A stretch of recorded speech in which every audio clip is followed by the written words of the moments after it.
Le conseil, c'est un peu, si c'est un truc qui vous habite, faites du kayak polo, mais le faites jamais légèrement.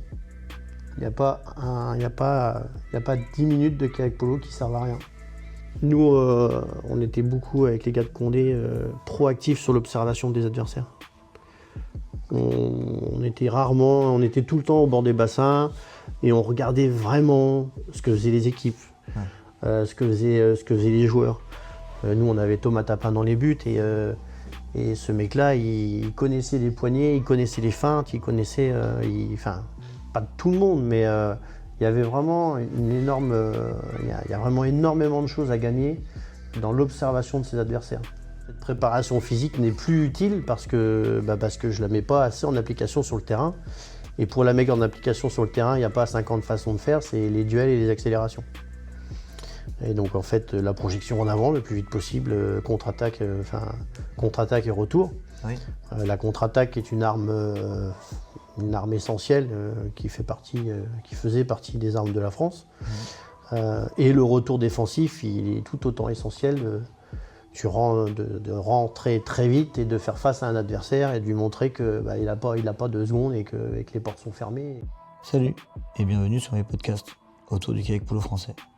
Mon objectif est de te faire découvrir des personnes exceptionnelles qui ont participé à l'écriture de notre sport. Fanfan est l'un d'eux. Dans cet épisode, on reviendra bien sûr sur le parcours incroyable de ce joueur mythique, François Barbet. Il nous partagera à cœur ouvert sa vision sur l'entraînement avec la conception d'être d'abord un joueur avec une grande navigation et une technicité baguet-ballon, pour ensuite booster son physique à travers des méthodes, comme il appelle, salles de musculation en kayak. Il nous parlera aussi de sa vision tactique à casser le moral de l'adversaire. Fanfan nous partage aussi sa vision de l'évolution du kayak polo à travers les années qu'il a pu vivre en tant qu'athlète et maintenant en tant que coach. J'espère que tu aimeras ce podcast. J'ai adoré ces échanges avec Fanfan. Tu verras, l'enregistrement s'est fait sur un stage en équipe de France, où Fanfan s'adresse aux joueurs. Bonne écoute et n'oublie pas de partager et de mettre un commentaire si cet épisode t'a plu. Merci Fanfan. Je vais commencer à t'introduire là par rapport à le podcast avec toi. Ça fait longtemps que j'ai plein de questions à te poser. Tu as été un joueur de kayak polo qui m'a inspiré, notamment par ton parcours. Donc je te propose, il y aura un parallèle temps entre l'évolution du kayak polo, comment tu l'as vécu, et aussi toi, ton parcours d'athlète durant cette évolution. On va essayer de jongler entre ton analyse de l'activité, comment tu as essayé toi d'être un athlète que tu es performant, et ton évolution, ton cheminement de cette performance. Et puis à la fin de cette interview, si tu es d'accord, bien sûr, on pourra évoquer aussi ta vision du kayak polo aujourd'hui, voire peut-être l'avenir dans tout ça. Je te rappelle un petit peu des petits temps forts mais tu pourras en parler un peu plus. Si je ne me trompe pas, tu as un titre de champion du World Game, 3 titres de champion du monde senior, 2 titres aux Europes, 9 titres en tant que champion de France en club, 10 podiums à la Coupe d'Europe des clubs, dont 1 en or. Ça, c'est un peu les résultats. J'en ai oublié plein d'autres parce que tu as une carrière qui a été longue et performante. Et est-ce que tu peux déjà, avant de parler de cette épopée, nous parler de tes débuts? Où tu as commencé et comment tu es arrivé dans cette activité? Moi, je commence vers l'âge de 10 ans. Enfin, j'apprends à nager à 9 ans. J'apprends à nager pour le kayak déjà. Et donc, ouais, je commence le kayak vers 10 ans au club de Caen avec Christophe Bachelot qui navigue encore au club de Pont-Louis, enfin moi maintenant. Et c'est mon frangin qui était en course en ligne. Enfin, c'est mon frangin qui faisait du kayak et j'ai eu envie de faire comme lui. Bon, je l'ai suivi en course en ligne parce que lui, il a été en équipe de France de course en ligne. Il a été présélectionné aux Jeux Olympiques en canoë. Et donc du coup, j'ai voulu faire le sport comme lui. Et donc j'ai suivi la course en ligne, j'ai fait du canoë. Mais le canoë, c'est dur. Et puis en plus, l'endurance n'est pas La course en ligne, c'est des bornes et des bornes et des bornes. Et l'endurance n'est pas c'est pas dans ma fibre musculaire. Je suis pas un grand endurant. Je suis plutôt un puissant. Et donc du coup, course en ligne. Et puis on a commencé à faire un peu de kayak polo. Et puis je me suis mis dans le kayak polo, pardon. Et c'est surtout, et ça c'est super important, c'est que grâce à mon club, grâce au département, grâce à la région, quand je suis gamin, je fais tous les stages de toutes les disciplines que je peux faire, course en ligne, slalom, kayak polo, enfin, moi j'ai que ça à faire pendant les vacances. Je suis un champion de l'école, donc j'avais jamais de devoirs. Et ça c'est pas bien. Mais du coup, ouais, et ça c'est vraiment un truc super important, c'est un socle, c'est que j'ai navigué en kayak de descente, canoë de descente, j'ai vraiment pratiqué une grande partie des disciplines. Et puis le canoë course en ligne où là on travaille quand même fort les équilibres et puis appréhender une embarcation. Et donc là je me fais un gros bagage de navigation. Là ici j'ai failli mourir juste là. La première fois que je me suis sanglé en canoë, j'ai oublié la contre-gîte en dessous là, ouais. Et j'étais tout seul. Donc j'ai fait bon, on va remonter, puis en fait c'est simple. Donc du coup ça l'a fait. Mais voilà, un énorme bagage de toutes les disciplines du kayak dans un premier temps. Donc un gros bagage de navigation, c'est ça? Voilà, navigation, des heures, des étés entiers à faire le crétin dans des kayaks, mais même à faire des conneries dans les bateaux, se mettre debout, se mettre en chandelle, se mettre en poirier, faire de la pagaie-ballon pendant des jours et des jours. Et suite à ce passage à Caen, je crois que tu as changé de club. Ouais. Et tu es allé à Thury-Harcourt, c'est ça? En fait, au club de Caen, déjà à cause de mon responsable, à cause d'une personne de mon club, je loupe l'une des premières présélections U18. Ok. Et après, en 99, je suis sélectionné en équipe de France moins de 21. On va en Belgique, Merde, il y avait une SACUP avant. Malines, voilà. À Mechelen. Voilà, Mechelen. Mechelen pour les Belges, Malines pour les Français. Donc là, je suis en première sélection, on fait vice-champion d'Europe. Et après, en 2001, il y a des responsables de Thury-Harcourt, il y a un mec de Thury-Harcourt qui est entraîneur des seniors, avec qui je joue. Non, je joue pas encore d'ailleurs. Et donc en moins de 21, on fait champion d'Europe. Ok. Donc là, je reste en moins de 21 et en 2001, parce qu'en fait en 2000, je suis sélectionné en équipe de France, mais vu que les championnats du monde c'est au Brésil, il n'y a pas d'équipe moins de 21, donc on n'y va pas. Okay. Alors que franchement, on était bien cette année-là, parce on avait battu les Australiens seniors au tournoi de Malines, justement, qui étaient champions du monde, je crois, en titre. Okay. Et en 2001, on fait champion d'Europe, et je crois que c'est au retour de ces championnats-là, parce qu'après, moi, en moins de 21, il était hors de question que je loupe une seule saison en équipe de France, parce que déjà, j'étais bien mordu, mais là, c'était encore pire. C'est Olivier Gauthier, du Thury-Harcourt, qui me dit qu'il faudrait peut-être que je change de club, parce qu'en fait, au club de Caen, j'avais pris la responsabilité de l'équipe, j'étais un peu entraîneur-joueur.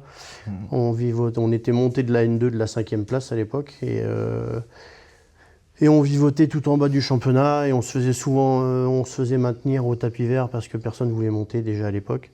Et donc du coup, il m'a proposé de monter dans un club un peu plus structuré, un peu plus sérieux. Ok. Et cette venue au club t'a fait découvrir une autre culture de navigation, d'état d'esprit de jeu? Est-ce qu'elle t'a apporté des choses? Fondamentalement oui, parce que entre guillemets, à 20 ans, c'est un peu moi qui gérais l'équipe de Caen. J'avais organisé des sélections, j'avais essayé de remettre le truc proprement. Je m'occupais déjà des terrains, des buts, des filets, des remorques, des voyages, des hôtels. Et donc en fait, là, changement radical, parce que j'arrive dans un club où c'est plus moi qui m'occupe de tout, c'est un club avec un vrai vécu de kayak polo. Hein. Vous vous pencherez sur l'encyclopédie du kayak polo, mais Thury-Harcourt a toujours été un club de kayak polo. Déjà, c'est sa discipline unique. Et puis, j'ai plus les dates, mais dans les années 90, c'est un gros club qui glane des titres. Ouais. Notamment sur l'ancienne Coupe d'Europe des clubs champions qui... Je sais plus qui je sais plus qui est-ce qui organisait le tournoi de Caen, si c'est Thury ou Pont-de-Huy ou si c'est les deux. Mais en fait, il y avait un tournoi à Caen au mois de septembre, et dans les années 90. Et vu que c'était la fin de saison, que c'était en piscine, que c'était assez accessible de l'Europe du Nord, ce tournoi-là s'est retrouvé à avoir toujours le champion et le vice-champion d'Angleterre, de Belgique, de Hollande. Et donc ce tournoi-là était un petit peu comparé à la Coupe d'Europe des clubs champions. Et Thury-Harcourt et Pont-de-Huy, notamment à cette époque-là, Thury-Harcourt était un ton en dessous, mais enfin légèrement. Thury-Harcourt et Pont-de-Huy étaient souvent sur le podium de ce tournoi-là à l'époque. Okay. Alors moi, alors, c'est marrant que tu parles de 2001, c'est là que j'ai commencé le kayak. Hein. Toi, tu étais en équipe de France et moi, je commençais mes premiers coups de Qui est né en 2001 ouais. Donc ça date, mais ce que je voulais mettre en avant, c'est le club de Thury-Harcourt. L'image que j'avais quand j'étais plus jeune, j'adorais regarder ces matchs-là, c'était la notion de technique, de navigation. Tu as parlé, toi, que tu avais une grosse culture de navigation, mais je trouvais, quand moi je regardais cette équipe-là, qu'il y avait une culture de gestes techniques à la pagaie, de navigation, les joueurs, ils se connaissaient. Est-ce que c'est quelque chose qui était vraiment... Sur Thury-Harcourt Sur Thury-Harcourt, ouais. Alors sur Thury-Harcourt, il y avait avec Ice, Fouf, des mecs comme Olivier Gauthier, Fabrice Lecause, il y avait un Anglais qui jouait aussi avec eux à l'époque. Clairement, c'est une équipe qui cultivait, mais c'est toujours un peu dans leur ADN, qui cultivait le jeu au feeling. Ouais. Le kayak polo où je sais où sont mes potes, on va de l'avant, on génère, on produit et je sais exactement qui va faire quoi quand. À l'époque, le regretté Sébastien Fouret, surnommé Fouf, surnom parce que son bras allait tellement vite que on n'entendait qu'un bruit et puis le ballon dans le but. Ce mec-là, déjà, il était pivot, il égale le show. Là, il lui donnait la balle au bon moment. C'était dans la Olivier Gauthier, à l'époque, était pas une machine du kayak polo, mais par contre, dans la distribution, la gestion, savoir un peu de quel côté le surnom, tout ça. Non, il y avait vraiment déjà une patte. Et je pense que ouais, ta sensation est la bonne sur pas forcément un kayak polo régi, mais par contre, un kayak polo de mecs qui savent jouer au kayak polo, qui savent se trouver, et donc qui est un peu injouable. Enfin, pas injouable, mais je sais que Thury-Harcourt, depuis longtemps, gêne des équipes et des grosses équipes plutôt organisées, oui. Parce que justement, tu as du mal à anticiper la structure, parce que c'est que du last minute, enfin last seconde même. C'est imprévisible un petit peu, quoi. C'est ça. Et très bon dans la réaction, quoi. Voilà, sur la réaction en fonction de... Dans cette situation-là, on va faire ça, et en fait, tous les autres autour, ils le savent. Okay. Et comment tu peux l'expliquer, toi aussi, qui as une casquette aujourd'hui d'entraîneur, avec ton recul, et tu as vécu dans ce club-là en tant que joueur, est-ce qu'il y avait une organisation d'entraînement particulière ou est-ce qu'ils faisaient justement que des matchs? Est-ce qu'ils s'entraînaient à un autre sport co, du hand à côté, je ne sais pas? Bon, c'était essentiellement basé sur énormément de jeux. C'est un peu à double tranchant, c'est que c'est énormément, c'est des individualités qui doivent cultiver le talent et du jeu, beaucoup de jeux. Alors après, je suis plus à Thury depuis longtemps, mais ouais, c'est essentiellement basé sur la culture du polo et énormément de jeux. Okay. Mais ce qui peut atteindre certaines limites quand même quand tu commences à enchaîner des grosses usines, quoi. Ouais. Et en parlant de grosses usines, tiens, une transition est assez intéressante. Je crois qu'après, tu as fait un autre club, donc c'était Condé-sur-Vire. Et c'est là où j'ai l'impression que vous étiez plutôt performant. Est-ce que tu peux nous expliquer pourquoi ce changement de club? Et aussi après l'histoire que tu as vécue, l'histoire condéenne un petit peu? Le changement de club, il est un peu dû à ce que je viens de dire à l'instant, c'est-à-dire que je ne sais plus l'année exacte, c'est 2002 ou 2003. J'ai fait 3 ou 4 saisons avec Thury-Harcourt. Je ne sais pas si vous l'avez vécu déjà avec votre vécu, mais on fait souvent des réunions de fin de saison où on se dit tous ok, l'an prochain on fait comme ci, on fait comme ça. Chaque individu s'entraîne plus individuellement, les collectifs on est là plus souvent. Et physiquement, parce qu'en fait à l'époque on jouait en National 1, le physique était important. Et c'est surtout qu'en fait, on n'en a pas parlé, mais ma seconde étape, c'est qu'après cette école du kayak que j'avais faite, j'ai orienté tout sur le physique. J'avais compris qu'il ne me restait plus qu'à faire du physique et du jeu, notamment pour basculer en senior. Et en fait, dans ce moment charnière de ma carrière où moi je me dis je sais naviguer, je sais tripoter à peu près un ballon, je commence à avoir du vécu, mais par contre je consacre ma vie entière à ce sport-là. Donc il faut que j'arrête de faire 6e du championnat. Et puis en plus, voilà, pour l'équipe de France, il fallait qu'on fasse de la Coupe d'Europe, il fallait qu'on fasse du tournoi.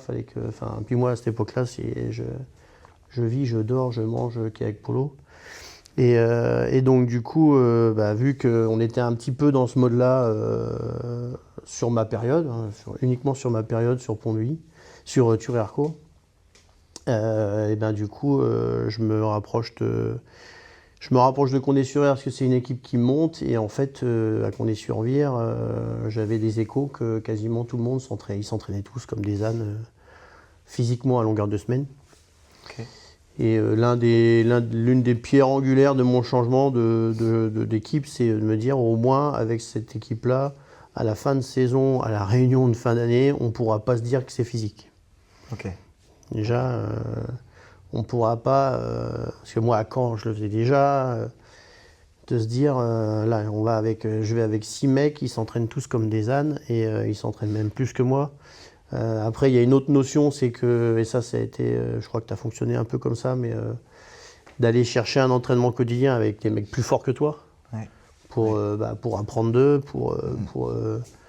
je sais qu'à l'époque François Brotland était défenseur central et moi j'étais pivot et les 6 premiers mois il m'a détesté parce que j'avais qu'une envie, c'est que l'un des meilleurs défenseurs centraux de France, j'avais qu'une envie, c'était de le défoncer. Oui. Et en fait c'est l'émulation, je pense que vous avez croisé Maxime Goyer dans votre carrière pour certains. C'était le mode à Condé-sur-Vire, c'est-à-dire on prend le mieux des gars qui sont autour de nous, des gens qu'on voit, et puis nous on se met tarif tous les samedis, quoi. Ouais. Est-ce que tu peux nous décrire un petit peu, du coup, il faisait l'entraînement physique, mais est-ce que tu peux nous donner une semaine type à peu près, à cette époque-là, quand tu es arrivé à Condé? Du groupe? Du groupe, ouais, du groupe de Condé. Mis à part le gardien, mais ça c'est toujours pareil. Ça c'est une balle réelle, comme diraient les jeunes. Hein. Non, c'est plus d'actualité surtout, parce que maintenant il y a des gardiens qu'on voit à fond. 80%, il y avait Yannick, Francky, Yves-Marie, Max, Fanfan, Toto, Thomas. Ouais, il y avait plus de 75% de l'équipe qui s'entraînait minimum une fois par jour. Ok, minimum. Minimum, ouais, ils étaient tous les jours, soit muscu, ils venaient au club. Moi j'étais sur Caen, mais ils venaient au club et c'était minimum. Il y avait une salle de muscu au club. Enfin, Condé-sur-Vire, il y a c'est une grosse culture de la course en ligne et de l'entraînement. Donc moi je viens de ça aussi. Hein. Ce qui fait que j'en suis arrivé là, c'est que pour moi, quand j'ai 14 ans, mon frangin et les stages, on parlait que de 2 séances par jour. Ouais. C'était la culture, c'était le minimum syndical. Et à Condé-sur-Vire, une bonne partie des gars, c'est en moyenne une séance par jour. Et le samedi après-midi, on se collait 3 heures sans arrêt de grosse intensité.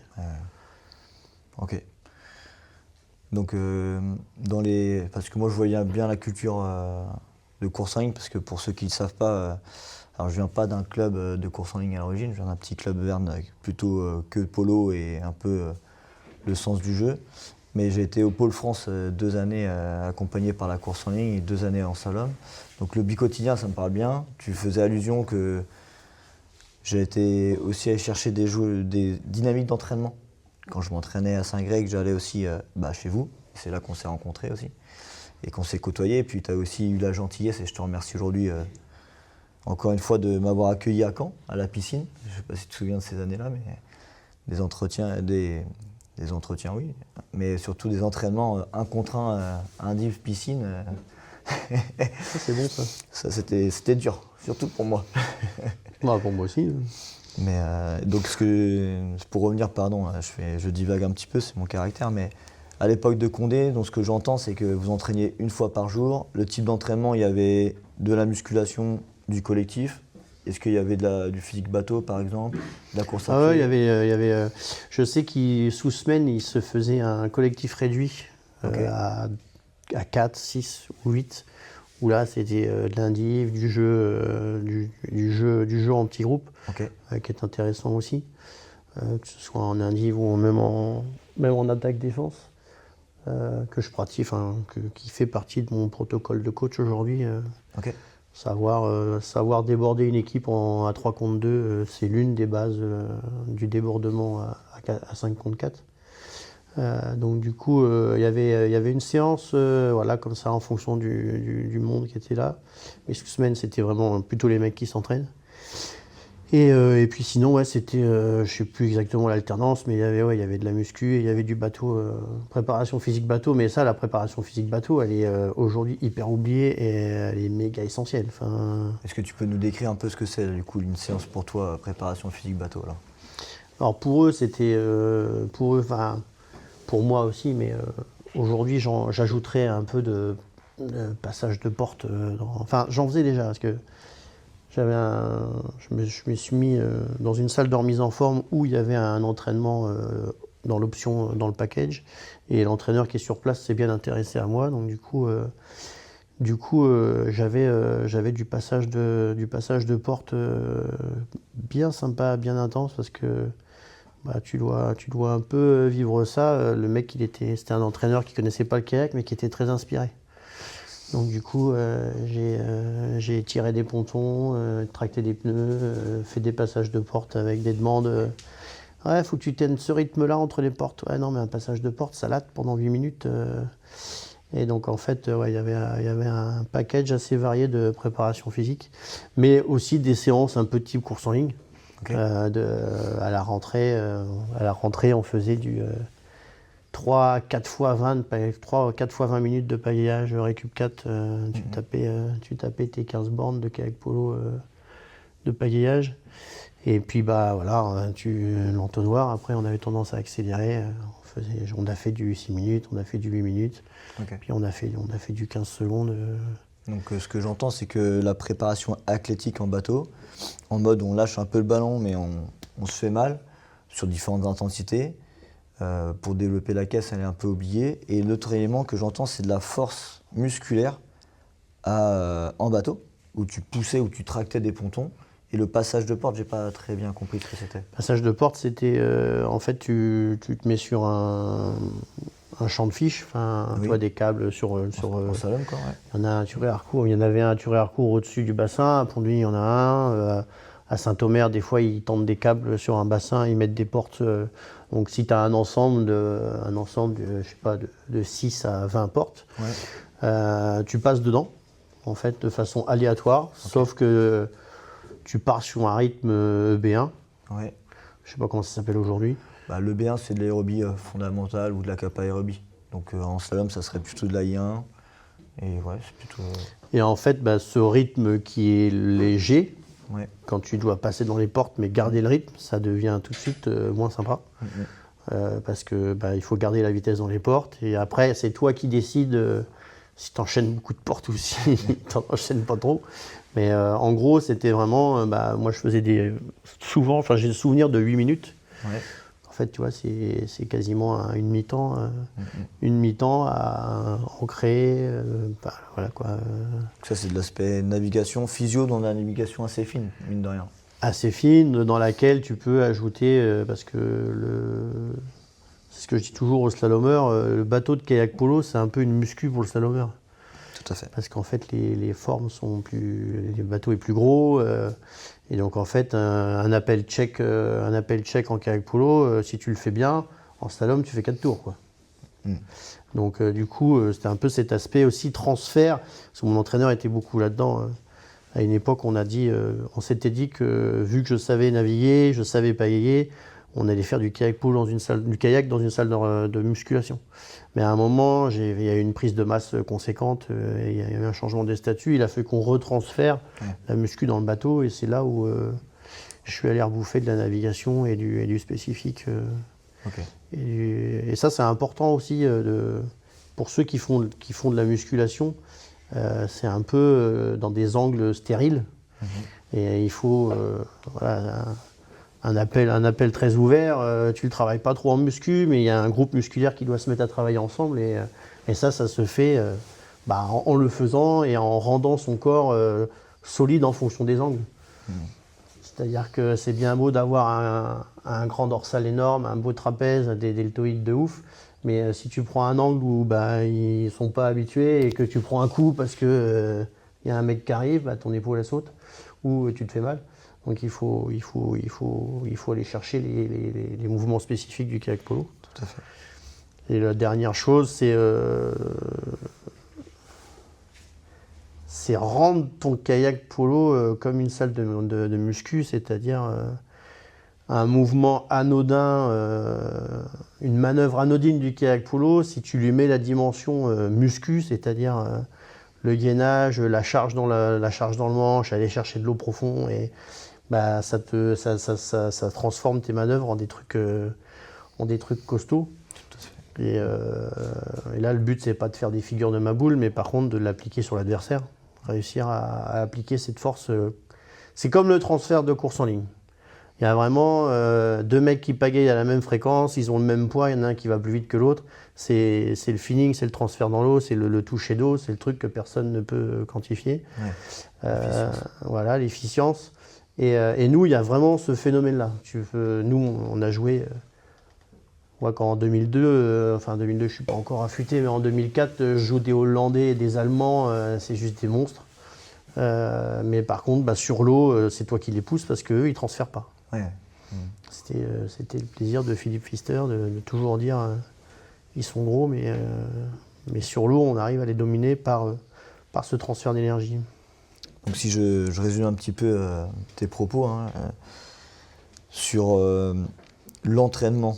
En général, il y a plusieurs types d'entraînement. Il y a du collectif, il y a du renfort musculaire en salle, ce qui t'a permis toi aussi de passer un cap, une dimension physique, tant sur la prise de masse, mais aussi la force pure. On reviendra sur tes performances aussi là-dessus. Et après, tu t'es dit, tiens, effectivement, physiquement, j'ai bien développé, mais j'aimerais transmettre dans mon bateau, être efficient, que chaque coup de pagaie, je crée un appui dur dans l'eau qui me permette de gérer mon bateau dans tous les sens. D'ailleurs, tu étais un des premiers que j'ai pu voir à faire des cartwheels avec ton bateau, à faire des manœuvres chandelle arrière, chandelle avant.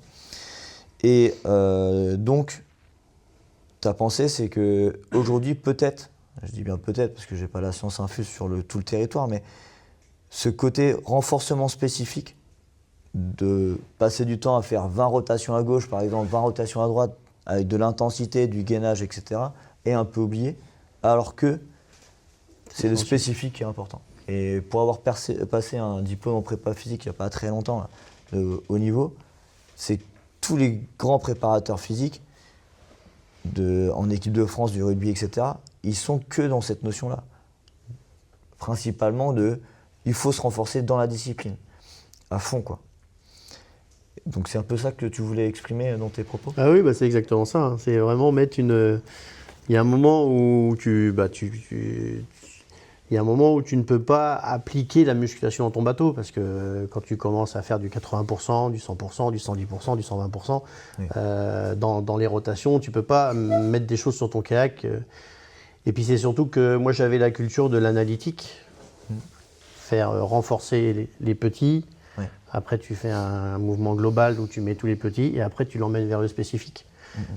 Et ça, avec mon entraîneur, ça avait vachement bien fonctionné parce que les mouvements analytiques ou même je ne sais plus comment on l'appelle aujourd'hui, mais le groupe musculaire du second degré, donc c'est-à-dire les petits muscles stabilisateurs du squelette, si tu les développes entre guillemets à la Schwarzenegger, mais pas pour l'esthétique, mais pour la rentabilité, un rotateur interne par exemple un rotateur interne, tu mets 5 kilos, t'en fais 10 et tu rentres chez ta mère.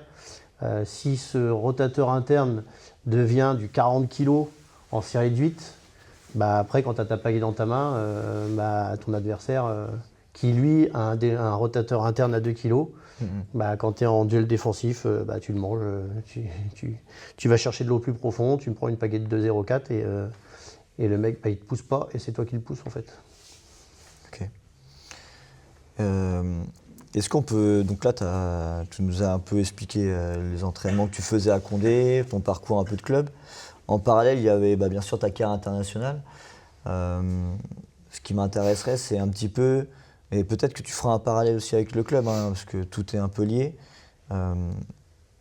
Quels sont le parcours qu'il y a eu en équipe de France, les difficultés, les victoires, comment vous avez réussi à analyser. Tu disais que les Hollandais avaient des gros gabarits, etc. Et que vous, votre force, c'était plutôt la transmission et repousser l'adversaire. Mais est-ce que tu peux nous en dire un peu plus sur ton parcours, ton cheminement en équipe de France par rapport à les différentes époques de kayak polo? Parce que tu as fait une belle carrière assez longue et je suppose que ça a évolué aussi un peu. Déjà, le début de ma carrière, c'est avec des mousses extégrées. Ouais. Donc déjà, très honnêtement, d'un point de vue analyse du mouvement, cette petite mousse de 5 cm qui dépassait du kayak, c'était un putain de frein en fait. Et quand Wouter est arrivé en 2008, il faut savoir quand même que DPP, c'est un genre de kayak polo, un Wouter. Il est arrivé en 2008 au championnat du monde avec les mousses intégrées sans avoir prévenu personne. l'ICF, personne. Ils sont arrivés à l'accréditation du matériel en étant certains que le matériel était aux normes, mais avec une nouvelle idée qui était d'intégrer les mousses. Donc du coup, je ne vous cache pas que ça a fait un pugilat dans le championnat du monde. Et en fait, quand ils ont apporté ça, ça a changé la face du kayak polo, parce que cette fameuse mousse de 5 cm qui dépasse, on pouvait faire des trucs avec, mais pas comme quand tu l'avais enlevé. Après, il faut savoir, donc dans le cheminement et dans l'évolution, moi je me suis inspiré, j'ai assez vite compris que le duel en dessous allait devenir un truc essentiel du kayak polo quand j'étais gamin. J'ai très vite avancé mon siège déjà dans mon Revenge international en résine que je réparais 12 fois par mois quand j'étais à Caen. Et ça m'est venu en fait en, je sais plus quelle année, 95, il y avait un échange avec l'Australie à Pont-de-Huy. Okay. C'est l'époque où Pont-de-Huy, ils sont vraiment au-dessus en France. Ils font 6 titres de suite, ils sont invaincus pendant 1 an et demi sur le sol français. Et en fait, c'est Gabriel Le Bossé de Pont-de-Huy. En fait, ils ont fait un échange avec l'Australie. Les Australiens sont venus avec les premiers types de vampires. Les bateaux vampires, c'était les Australiens. Et eux étaient très très bons dans la gestion de, on va dire, l'aquatique, tout ce qui se faisait dans l'eau. Esquimotage, balle en main, tomber dans l'eau, etc. Et dans ces années-là, ils sont arrivés avec un bateau plat, les premiers bateaux un peu plats. Et ils ont commencé à passer en dessous. Et à cette époque-là, à Pont-de-Huy, il y a un mec qui s'appelle Gabriel Le Bossé qui, en tout cas, c'est celui qui s'est approprié ce truc-là. Et en France, il est devenu... le mec, il mettait des charges en dessous, il arrivait au contact, il poussait à l'épaule. Puis c'était déjà une belle petite bête physique. Et je me suis vraiment inspiré de ça à fond dans le début de ma carrière. Et quand après, les mousses ont disparu et qu'on est passé dans le 100% en dessous... là, c'est là que ça a explosé et que le kayak polo n'est plus devenu forcément un sport avec des kayaks dans le terme de déplacement. Enfin, moi, je sais qu'en fin de carrière, je n'envisageais plus mon bateau dans mes déplacements. C'est-à-dire que mes adversaires, s'ils me gênaient, je passais dessous, au-dessus, mais j'essayais d'avoir un déplacement comme si j'étais sur mes jambes, mais fallait pas que mon kayak me gêne. C'était une extension de toi, il faisait partie complètement de toi, quoi. Il faisait partie du mouvement. Tu maîtrisais tout, quoi. Pas tout, mais je m'arrangeais pour qu'il ne me gêne jamais si j'avais envie de faire quelque chose. Ok. Et du coup, par rapport à ce parcours en équipe de France, là, il y a des choses qui... Quand est apparu les tests physiques, là, est-ce que ça a toujours existé, les tests physiques, ou est-ce qu'il y a un les tests physiques... Tu peux nous en dire un peu plus sur la nature aussi de ces tests ? Les tests physiques, déjà, dans la fédération, on est toujours un peu, on regarde les autres disciplines. L'une des disciplines, les disciplines phares, c'était quand même le slalom et la course en ligne, où à l'époque il y avait des tests. Les gros tests muscu sont arrivés parce que la France avait embauché un entraîneur allemand, Hermann Mayer. Je ne sais plus si c'est Hermann, mais je crois que c'est Mayer. Et là, lui, il a mis une dimension physique qui était grosse, donc forcément, ça a eu un écho.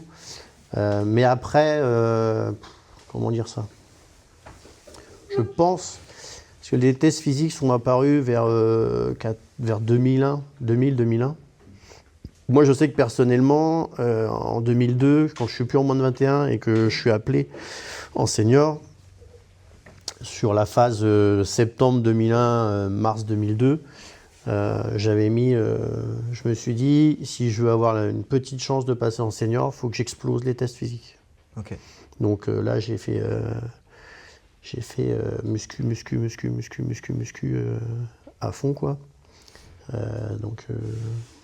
Je sais plus, entre septembre et mars, je dois prendre 15 kilos, je crois, dont 9 kilos de masse musculaire.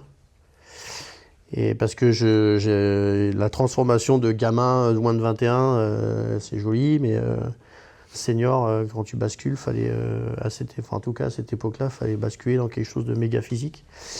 Et donc moi, je me suis dit, c'est pas forcément la chose à faire, mais je me suis dit, si je veux que les entraîneurs me voient, ce serait pas mal que je sois bon en 30 mètres et que je sois bon en muscu.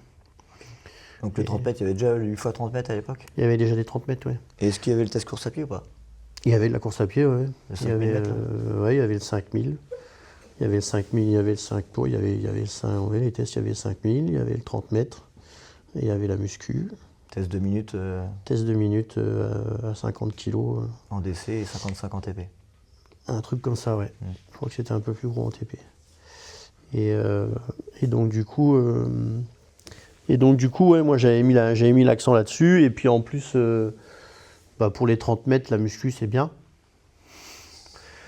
L'explosivité, moi dans le sens que non, c'est pas forcément bien. Après, moi je suis rentré dans cette spirale un peu merdique, que plus tu prends du poids, plus il faut de la puissance pour aller vite. Mais à un moment, ça s'est à peu près équilibré.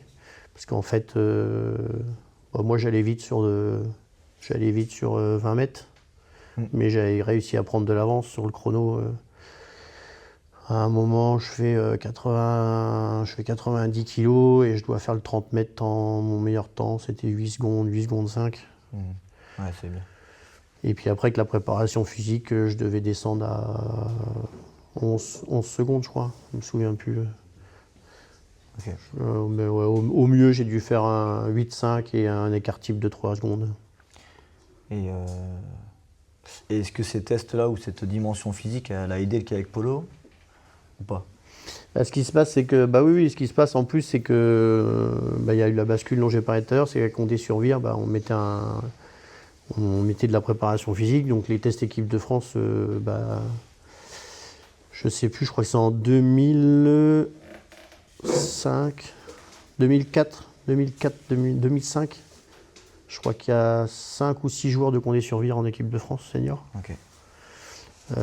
Notamment parce que il y avait un peu un état d'esprit de l'entraîneur qui disait que c'était un peu on copiait, il y avait Deventer qui était la Hollande, qui était une grosse équipe de club et qui gardait ses habitudes en équipe nationale, ce qui fait que tu n'as pas à créer les habitudes. Ouais.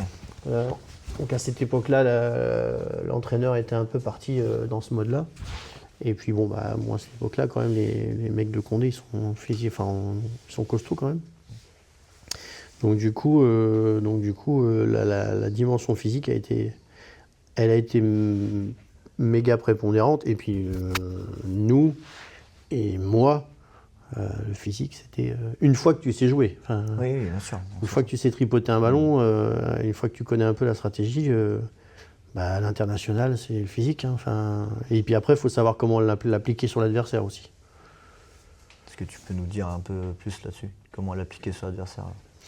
Moi, alors ça c'est très individuel, mais la grosse pierre que j'ai apportée à l'édifice de l'équipe nationale, c'est que moi j'étais entraîné, j'étais très entraîné. À cette époque-là, on comptait en temps de jeu, on comptait en fatigue. Nous, on a fait jusqu'à, je sais plus, 20 ou 30 week-ends par an de kayak polo national, international et club et machin. Et donc l'évolution, moi j'étais défenseur à droite et pivot. Et il y a un moment dans mon jeu, je me disais, je fais des week-ends, j'ai un temps de jeu important, mais je suis pas fatigué. En fin de week-end, il m'arrivait sur certains week-ends nationaux ou internationaux de ne pas être fatigué plus que ça en retour de compétition. Et c'est là où je me suis dit, il faut que j'arrive à appliquer cette préparation physique n'est plus utile parce que je ne la mets pas assez en application sur le terrain. Et pour la mettre en application sur le terrain, il n'y a pas 50 façons de faire, c'est les duels et les accélérations. Et donc en fait, la projection en avant le plus vite possible, contre-attaque et retour. Oui. La contre-attaque est une arme essentielle qui faisait partie des armes de la France. Et le retour défensif, il est tout autant essentiel de rentrer très vite et de faire face à un adversaire et de lui montrer qu'il n'a pas 2 secondes et que les portes sont fermées et qu'on est en place et qu'on est déjà en train de discuter ensemble sur ce qu'on va faire ce week-end. Non, c'est pas ça, mais tu prends un petit temps avec ton équipe, même si c'est 4 secondes, voilà, 1-3-1, on est en place, on voit les adversaires arriver. Et quand le premier pivot arrive, même s'il est en avance, tu es déjà là et tu lui ruines déjà le moral parce que tu es déjà en place. Okay. C'est pas laisser un trou, pas laisser un espoir. Moi, ma projection en avant, c'était pareil en tant que pivot, même si c'était pas pour la contre-attaque. Ma projection vers l'avant, elle est pour arriver devant le gardien et que l'équipe n'était pas encore là. Et en fait, j'étais déjà au milieu et ils avaient déjà du boulot. Et j'avais pas mis un seul coup de pagaie pour... j'avais fait ma contre-attaque, mais j'avais pas fait d'opposition pour être au milieu et déjà les emmerder. Ouais. Ça, c'est hyper important. Tu avais déjà mis de l'interférence dans leur défense avant même qu'ils se placent, quoi. C'est ça. Et puis en plus, moi, j'avais repéré l'économie.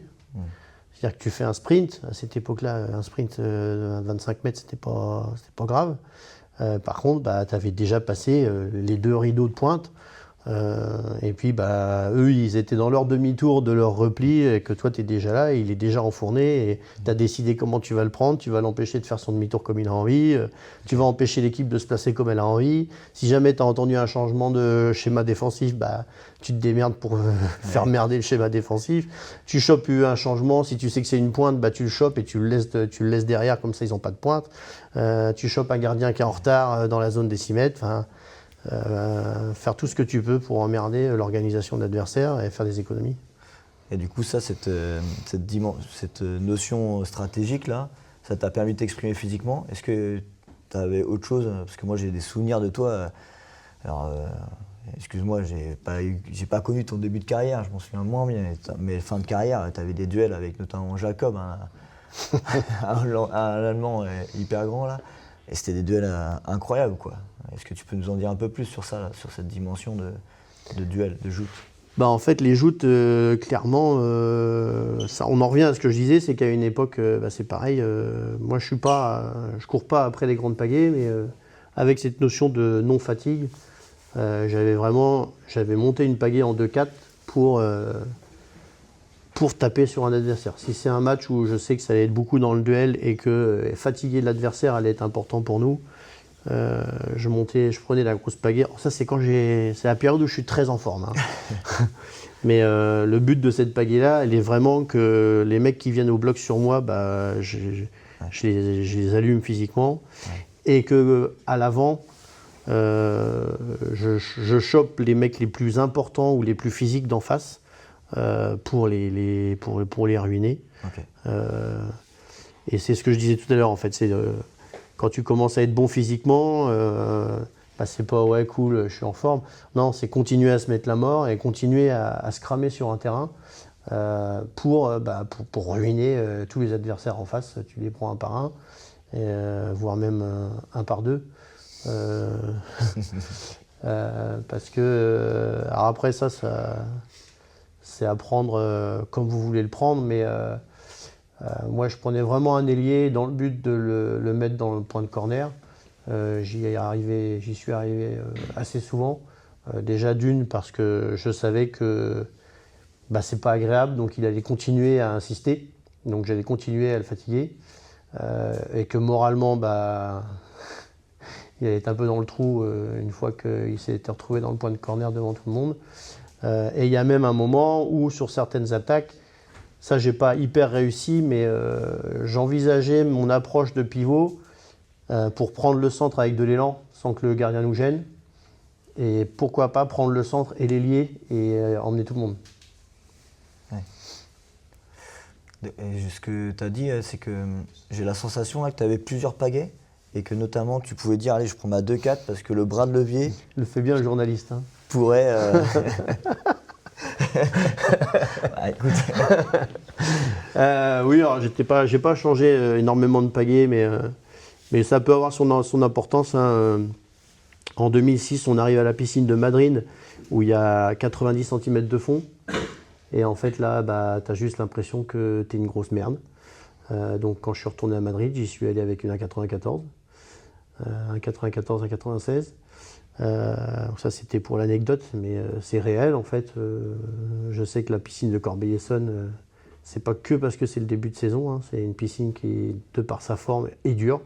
Il y a un truc, c'est mieux maintenant avec le débordement, mais j'ai des très mauvais souvenirs de matchs à Corbeil-Essonnes. Donc déjà, voilà, lac profond, au dur, au pas dur. Mais après, sur ta propre performance, moi j'étais en 98, 2 mètres, et la 2,4, mais la 2,4 n'est pas sortie très longtemps. Mais c'était un peu en fonction de comment tu te sens, et comme je disais tout à l'heure, en fonction de l'adversaire, de la longévité, nous, on a fait un tournoi de Charleroi en australienne. On a eu la bonne idée de perdre le premier match, donc on a fait 14 matchs dans le week-end. Oh, putain. Et ça fait partie des petites histoires rigolotes parce qu'on arrive en finale en ayant remonté une australienne. Vous connaissez le système australien. Et on arrive en finale contre Deventer qui, eux, se sont qualifiés tout en haut. Peinard. Ils étaient au burger toute la matinée. Et on prend 4-0 en 1,30. C'était long, non? C'était long. En plus, pour la petite histoire, parce qu'en fait, malgré mon poids et malgré mes problèmes de vitesse, à une période, je faisais les engagements. Et je me suis fait saigner les pieds à 10h du matin, bien comme il faut, 2 fois. C'était un week-end sympa.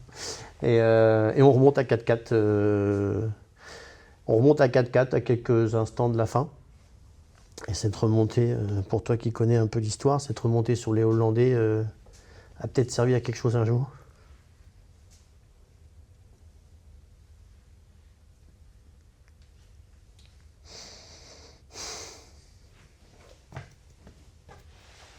Ça va, Fanfan? Ça va. Et donc du coup, sur des gros week-ends comme ça, d'avoir ça peut être bien d'avoir sa deuxième pagaie, d'avoir des pagaies différentes. Quand tu vois, le dimanche matin, moi à cette époque-là, je crois qu'à cette époque-là, j'avais qu'une pagaie. Et quand tu vois le planning, tu te dis, je vais peut-être descendre, je sais pas si vous avez varié vos tailles de pagaie, hein, mais un demi, alors ça je me l'explique pas. J'aimerais bien que tu me l'expliques, un demi-centimètre change quand on est préparé et qu'on s'entraîne régulièrement. Un demi-centimètre sur une pagaie, moi je suis un peu bricoleur. Putain, c'est fou ce que ça change dans le pagayage. Et donc, éventuellement, quand tu commences à être un joueur, occupé, c'est-à-dire que tu joues beaucoup, que tu fais des tournois inter, que tu fais du championnat, avoir des pagaies pour ce que je disais tout à l'heure, c'est-à-dire agir sur l'adversaire, ou éventuellement gérer ta saison, mai-juin. Mai-juin, ça commence à avoir des bornes. Si jamais tu joues le podium, il va falloir être costaud jusqu'en juillet. Voilà, il peut y avoir un côté intéressant à avoir des pagaies de longueur différentes pour différentes raisons. Je pense notamment aux gardiens. Moi, à l'époque, Vous n'avez pas connu, mais Ice fait partie des meilleurs gardiens du monde à une époque et il a une aisance à un moment, dans les années 2000, il est assez énorme et je crois qu'il goal avec une 2-0-3. Et il joue tout sur le placement, savoir si c'est une équipe qui joue à l'intérieur.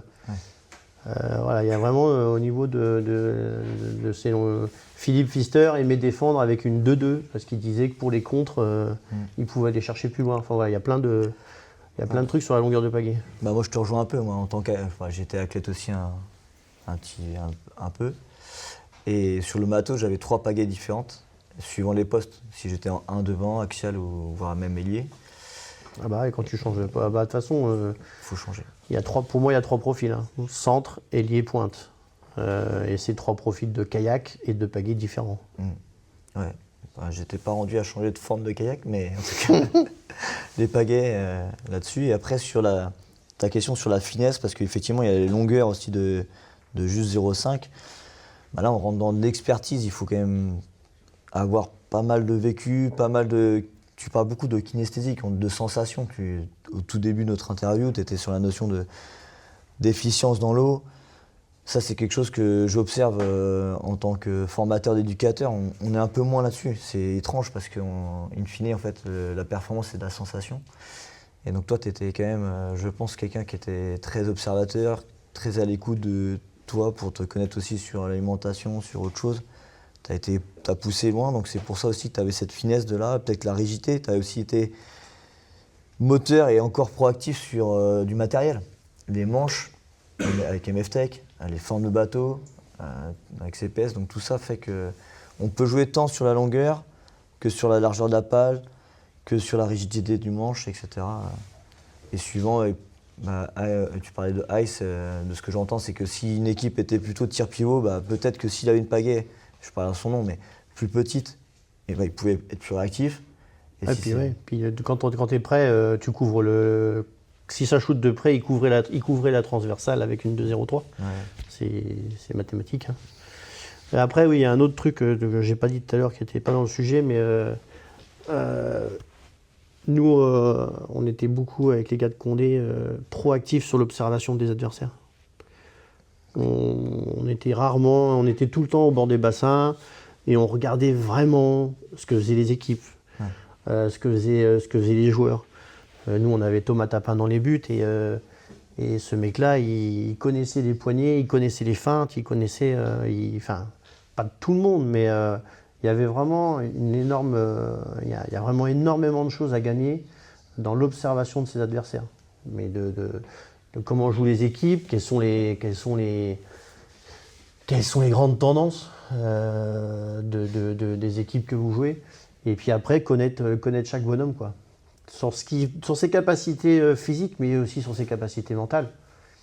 Moi, je sais qu'à une époque, il y a des équipes qui ont voulu, parce que j'étais hyper investi dans mon jeu, j'étais investi aussi dans l'arbitrage, donc je connaissais l'arbitrage.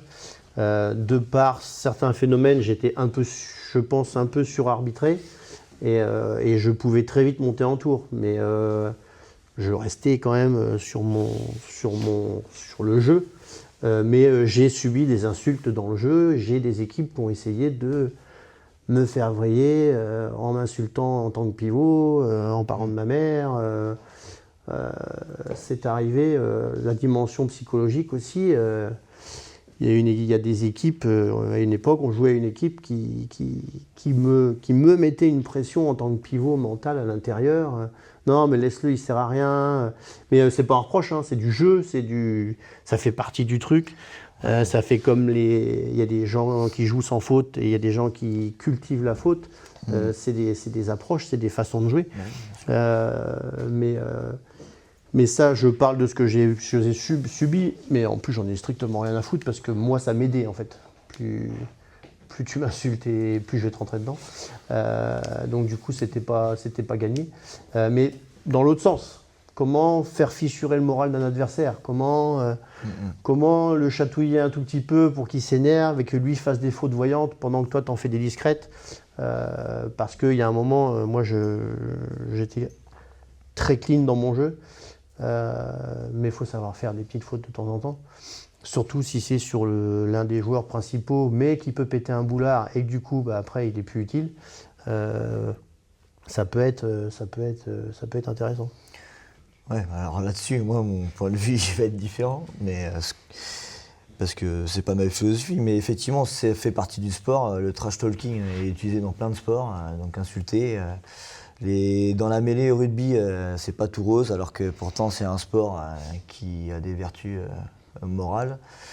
Moi, si je reviens sur, je t'ai côtoyé en tant qu'adversaire pendant longtemps, et je te l'ai dit il y a quelques temps quand on s'est croisés au bord des bassins, ce que j'ai apprécié, c'est ce combat de jeu propre. Ah oui, non, mais c'était hyper intéressant. Moi, j'étais déjà personnellement, je suis un peu comme ça, dans le 100% propre. Ça, j'ai essayé. En plus, faire reculer un adversaire, moi j'ai toujours dit, j'ai suffisamment joué les Allemands pour avoir de l'expérience à ce niveau-là. Repousser un adversaire d'1 mètre dans un duel propre, c'est très dur. Prendre sa pointe et regagner le mètre, c'est très simple. On est dans un sport, il y en a d'autres, mais nous, dans notre sport, la triche, la triche. Ce jeu, ce mauvais jeu apporte beaucoup.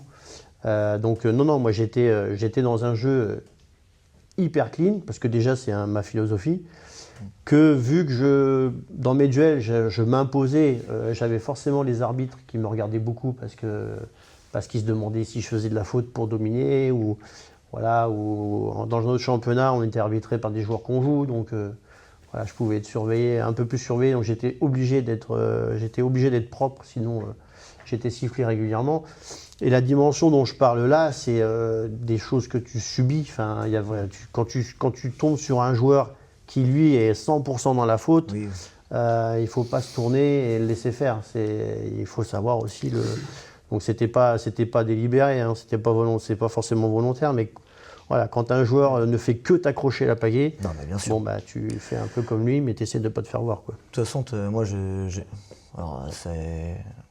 j'essaie d'être comme toi j'ai la sensation, en tout cas, c'est ce que tu mets en avant, d'avoir un jeu propre, des valeurs de jeu. Par contre, à un moment donné, il faut se faire respecter, quoi. Si le mec, à chaque fois, il te manque de respect, moi, je vais prendre une phrase que mon père me dit toujours, si tu veux parler en anglais, parle anglais, quoi. Donc, si à un moment donné, il te tape toujours dessus, il faut répondre un peu là-dessus, quoi. Alors, de façon intelligente, bien sûr, sinon, t'as perdu le duel, quoi. Ah si tu te fais siffler, t'as perdu. Mais ça, c'est en tout cas, je voudrais revenir sur alors là, c'est plutôt le coach en moi qui parle. La performance, c'est aléatoire. Il y a des cycles. J'ai la sensation que l'équipe de France, quand je regarde les résultats, seniors, on parle des seniors, hein, plutôt des seniors, on va dire, hop. On a vécu du kayak polo un peu difficile au début, peut-être un âge doré, après c'était difficile, puis on a retrouvé un âge doré, puis encore là, c'est redescendu, puis là ça remonte un petit peu, en tout cas c'est fluctuant. Toi, dans ta carrière de joueur d'équipe de France, est-ce que tu as vécu ces ups et ces downs, et comment vous êtes sorti de ça, ces moments de difficulté en équipe de France, ou ces moments où justement vous vouliez un petit peu sur les autres? En fait, il y a la structuration. En 2004, moi je suis avec Condé Survire, on entre en équipe de France et il y a un peu une génération qui s'enclenche dans cette période-là. Et en fait, on a un groupe qui bouge pas trop, un groupe très investi, qui bouge pas trop et qui veut vraiment. Tout le groupe, il veut vraiment tout donner pour atteindre le Graal. Et en fait, ce groupe, il est assez stable, il est proactif, c'est-à-dire que chaque sortie, on essaie d'évoluer, on essaie d'analyser l'adversaire plus, on essaie de progresser. Et puis après, en fait, c'est du jeu, et du tournoi, qui fait qu'on a emmagasiné de l'expérience, on a eu des situations en championnat, une fois avec Condé Survire, il restait 2 minutes, on est à -3, on va chercher la victoire, je crois, à Condé Survire une fois. Il y a des situations 2 matchs tout gagnés et tout fait, où on appelle ça jambonné, et en fait, tu fais putain, on devait gagner, et puis en fait, on fait de la merde, et puis il reste plus que 8 minutes, et puis il reste plus que 6, et puis il reste plus que 4. Vas-y, toi, essaie de nous sauver, vas-y, toi, essaie de nous sauver. Réagissons en groupe, réorganisons. Enfin, voilà, tout un tas d'expériences, et puis après, l'expérience à haut niveau. C'est-à-dire que, là, je sais plus, j'ai plus les chiffres, mais je dois faire 3. 4, 5, enfin 6 ou 7 titres. 6 ou dans combien de podiums, je sais plus. Enfin bref, il y a une douzaine de podiums, mais ça veut dire que, et ça je l'ai mis dans mon palmarès, j'ai compté les demi-finales. C'est-à-dire que les demi-finales, la demi-finale pour moi c'était, ça a toujours été, mon objectif était de gagner une demi-finale. Parce que la demi-finale c'est tout ou rien. Et après, en finale, vu que tu n'as plus de stress, tu n'as plus qu'à tout lâcher. Non pas que je m'arrêtais à la place de deuxième. Hein. Mais en fait, en finale, tu n'as plus à réfléchir. Donc du coup, tu peux envoyer feu. Pour moi, la finale, c'était toujours un kiff, quoi. Parce qu'en fait, tu n'as plus à gérer. Tu ne peux pas repartir de cette saison avec rien. Ouais. Parce que quand tu t'entraînes à longueur d'année, tu te dis, là, j'ai un match. J'ai un truc autour du cou, c'est déjà pas mal. Enfin, la deuxième place, on va dire que c'est le minimum pour solder ta saison et repartir à l'entraînement. Et puis tu fais feu et tu vois. Et en fait, des demi-finales importantes, nous on les faisait, on faisait beaucoup de tournois, on faisait la Coupe de France, on faisait le tournoi des As. Parce qu'un championnat, c'est pas vraiment, il n'y a pas de l'élimination directe. Donc nous, on s'était mis la pression sur le championnat. Voilà, qu'on survire, gagner le championnat, c'est bien. L'an prochain, il faut le gagner invaincu. Ouais. L'an prochain, il faut le gagner qu'avec des victoires. En fait, on se challengeait tous les ans pour maintenir le groupe dans une pression. Et on a vécu avec ce groupe des années où on a baissé la pression et on a fait des week-ends de trous où on n'a pas pris les points alors que ça faisait des années qu'on prenait tous les points.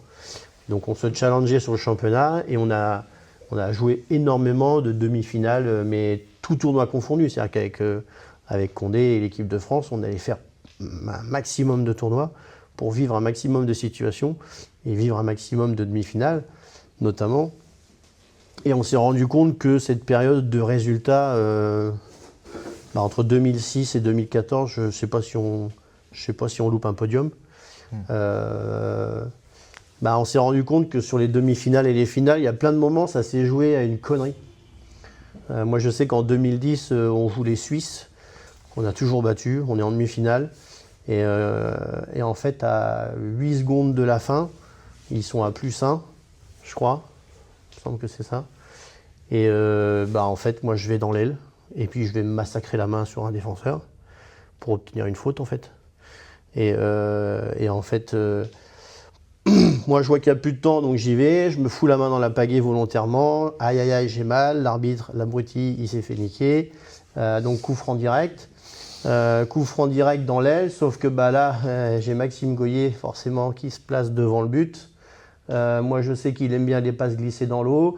Le défenseur, il attend en haut, Je la mets en rebond en dessous. Lui, il fait un tir poignet parce qu'il n'y a plus de temps. Et but. Et derrière, on gagne un but en or, je crois. Voilà, à 8 secondes de la fin, si tu n'as pas l'expérience pour aller chercher ce truc-là, mais on l'avait en 2004, je ou Philippe, on l'a subi parce qu'en 2004, je crois que c'est Philippe qui pousse un mec à l'intérieur, le mec il s'étend de tout son long, il vient chercher un bateau, il crie, poussée dangereuse, coup franc, but, et on se fait sortir des championnats du monde comme ça. Ouais. Donc voilà, c'est tout un tas d'expériences. Faut multiplier les... Mais même le samedi après-midi, même un entraînement contre l'AC, il y a toujours des choses à aller chercher sur tous les entraînements. Okay. Sur chaque entraînement, il y a des choses il faut toujours se challenger et aller chercher. Si ton objectif, c'est le titre de champion du monde senior et pourquoi pas le répéter, il faut se challenger tout le temps. Il ne faut pas suffire d'être le mec bon en ce moment dans ton club ou le mec bon en ce moment dans ton championnat. Vous êtes encore un peu jeune, mais il faut toujours aller chercher plus. Ok. J'ai une question là, par rapport à quelles sont les personnes, peut-être les athlètes ou les coachs qui t'ont marqué. Alors, tu m'avais parlé des 6 fantastiques, je crois, notamment, ou des joueurs de référence qui t'ont marqué, toi, ou des coéquipiers qui t'ont marqué. Tu parlais de Maxime, Philippe Pfister, tu as des noms comme ça. Est-ce que tu peux en dire un peu plus sur cette génération? Bah, en fait, moi, je me suis un peu construit à travers des personnages, des références dans certaines choses, que j'estimais que ces joueurs-là, bah, ils étaient bons dans ça. Donc, bah, je me suis inspiré d'eux, donc ça veut dire qu'il y a un respect. Oui. Et toujours, comme je disais tout à l'heure, dans le but d'aller les chercher dans leur jeu et d'aller les battre là où ils sont les meilleurs. Donc bah, le premier, c'est l'ancienne époque, Christophe Bachelot. Le kayak polo, c'était beaucoup dans les mains, beaucoup dans les feintes, beaucoup dans les... C'était très malin, c'était un kayak polo qui était très malin. Okay. Et en fait, c'est lui qui... Tu vois, c'était mon coach, je sais pas quelle différence on a d'âge. Mais quand je suis gamin, bah, en fin de journée, on faisait des 1 contre 1. Okay. Et lui, il aimait bien ça parce qu'il était fourbe. Te mettre un ballon par là, te coller un demi-tour et puis te la mettre à l'envers. Ouais. J'ai fait beaucoup de 1 contre 1 contre lui. Et je sais qu'un jour, on était en 1 contre 1 et il m'a mis la balle dans ma jupe et il m'a poussé. Et en fait, je me suis dit, bah, il a plus de trucs pour me la faire à l'envers parce que c'est bon, je connais comment il fonctionne. Et donc ça, c'était un truc marrant. Et puis bah, après, bah, voilà, il est rentré dans le Hall of Fame et puis bah, tu passes à l'étape suivante, quoi. Et bah, Philippe Pfister, en bateau. Les bateaux plats que vous utilisez aujourd'hui, c'est quasiment lui qui les a inventés en 90. Avec un bateau qui s'appelait LAT 45, construit par Euroflex, qui avait déjà des mousses intégrées. Et c'est lui qui a bossé dessus. Parce lui aussi, il avait parlé des bateaux plats. Et le duel physique, le 1 contre 1 défensif avec Philippe, tu peux t'accrocher. Donc ça fait partie des personnes angulaires. Je l'ai dit tout à l'heure, quand je suis arrivé à Condé, François Brotland, c'était un mec qui m'a impressionné, donc je suis allé bosser dessus. Après, tout ce qui est au niveau des shoots, en fait, moi, je me suis subluxé l'épaule à Groningen en 2000, je sais plus combien, parce qu'on a dormi dans le bus et je crois que j'ai dormi un peu trop comme ça. Et je me suis mal échauffé. Et, le matin, mon épaule, j'ai une touche de piano là. Je me suis subluxé et en fait elle n'est pas partie parce qu'il y a un système musculaire qui l'a tenu. Et donc tous les shoots avec les grands bras derrière, les super shoots avec un chemin moteur énorme qui peut faire des méga feintes et qui envoie des méga pralines, et ben moi je pouvais plus les faire. Et donc il a fallu que je change mon shoot comme ça. J'avais plus que ça. Donc du coup c'est là aussi la préparation physique parce que vu que j'avais un chemin moteur très court, bah, il fallait que je mette une force énorme pour que le ballon parte bien. Et donc du coup, les grands shooters, je les ai plutôt admirés plus qu'inspirés parce que bah, moi j'ai vite, vu que je me suis découpé l'épaule, j'étais vite limité. Donc du coup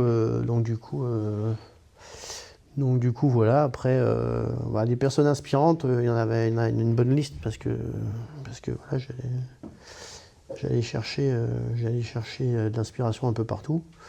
Mais ouais, voilà, en gros. Ouais, c'est top. Ouais, j'ai terminé sur parce que ça fait déjà un petit moment qu'on discute, mais sur peut-être deux questions, mais là aujourd'hui on est face à des jeunes là, et par rapport à tout ce que tu as pu vivre au kayak polo, cette passion qui t'a animé, tu as eu sûrement des échecs et aussi des victoires. Est-ce que tu aurais un conseil à donner à ces jeunes là, pour qu'ils puissent vivre ce que tu as vécu, si bien sûr ils ont envie de vivre ces rêves que j'ai l'impression que tu as réussi à vivre? Aujourd'hui j'ai 45 ans, hein, donc j'ai fait un retour sur tout ce que j'ai sacrifié pour ma carrière. Donc déjà c'est très dans l'air du temps. Avant la performance, il faut se préserver. Enfin, pour ceux qui sont le plus investis, il faut savoir se préserver aussi un petit peu, affectivement, socialement. se garder une petite cellule, participer un peu à la vie de famille, des choses comme ça. Après, sinon, le conseil, c'est un peu...